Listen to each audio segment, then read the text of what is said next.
Hello दोस्तों, आप लोगों ने भारत में उद्योगपति से लेकर सेलिब्रिटी तक लोगों को लाखों करोड़ों रुपए अपनी बर्थडे पार्टी में खर्च करते हुए देखा होगा। लेकिन जिस तरीके से रतन टाटा जी ने अपने बर्थडे को मनाया वो आपको शॉक भी कर देगा और साथ ही इंस्पायर भी करेगा। 28 दिसंबर को अपना 84वां बर्थडे रतन टाटा जी मनाना भी नहीं चाहते थे, तभी उनके social media manager Shantanu Naidu एक छोटे से कपकेक पे एक कैंडल लगाकर ले आए और कहा, सर इतना सेलिब्रेशन तो बनता ही है। और फिर उसी कपकेक को काट कर रतन टाटा जी ने अपना बर्थडे सेलिब्रेट किया। रतन टाटा जी ने हमेशा ये कहा है कि अपने ऊपर फजूल खर्ची करने से बेहतर है वो पैसा किसी जरूरतमंद को दिया जाए। इनफैक्ट कोविड में भी इन्होंने अपनी कंपनी में किसी भी एम्प्लॉय को फायर नहीं किया।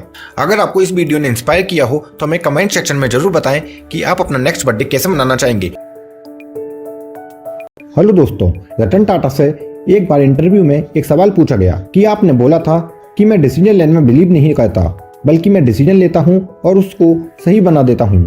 तो मुझे आपसे बस ये पूछना है कि आपने ये क्या सोच के बोला था। तो रतन टाटा ने कहा कि मैं अभी जो आपको बोलने वाला हूँ उसको सुन के प्लीज आप बुरा मत मानना।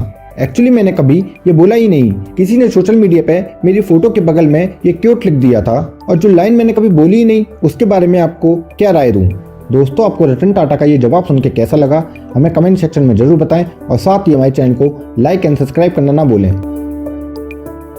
हेलो दोस्तों, जब रतन टाटा ने अपनी कार टाटा इंडिका को बाजार में उतारा तो उसका रिस्पॉन्स बहुत ही खराब था। घाटे में जाती हुई कंपनी को देखकर सारे शेयर होल्डर ने कहा कि हमें ये कंपनी बेच देनी चाहिए। ना चाहते हुए भी टाटा ने इसे बचाने के लिए यूएस फोर्ड से मीटिंग के लिए गए। लेकिन इस मीटिंग में फोर्ड ने टाटा का अपमान करते हुए कहा कि जब तुम्हें इस कार की इतनी समझ ही नहीं थी तो कार लॉन्चिंग में तुमने इतना पैसा क्यों लगा दिया। और साथ ही ये भी कहा इस कंपनी को खरीद कर हम तुम पर एहसान कर रहे हैं। तो रतन टाटा ने ये सुनकर कंपनी बेचने से इनकार कर दिया और इंडिया वापस आ गए और इतनी मेहनत की कि इस कंपनी को अपने पैरों पे खड़ा कर दिया। और साथ ही फोर्ड की तो घाटे में जाती हुई लग्जरी कार जैगुआर और लैंड रोवर को खरीद कर धमाका कर दिया। गाइस, अपमान तो सबका होता है, लेकिन महान लोग अपने अपमान का बदला अपनी प्रोग्रेस से लेते हैं।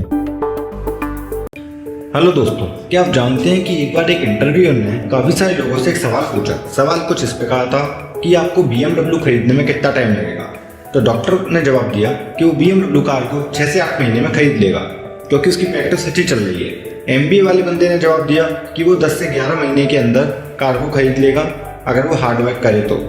एक इंजीनियर ने जवाब दिया कि वो 2 से 3 साल के अंदर बहुत ज़्यादा मेहनत करे तो वो कार को खरीद लेगा। लेकिन जब यही वाला सवाल रतन टाटा से पूछा गया तो उन्होंने इसका जवाब दिया उनको अप्रॉक्स 5 ईयर्स लगेंगे। तो इंटरव्यू ने कहा कि आप रतन टाटा हैं, आपको इतना टाइम कैसे लग सकता है। तो रतन टाटा ने इसका जवाब दिया कि इतना आसान नहीं है इतनी बड़ी कंपनी को एकदम खरीद लेना। तो आप देख पा रहे हो इसके पीछे की मोटिवेशन। आपका थॉट किस तरह से आपकी लाइफ को बनाता है। ये लोग सिर्फ BMW कार खरीदने की सोच रहे थे, लेकिन रतन टाटा BMW कंपनी को खरीदने की बात कर रहे हैं। अगर इस वाली वीडियो से आपको कुछ मोटिवेशन मिला है तो एक लाइक कीजिए।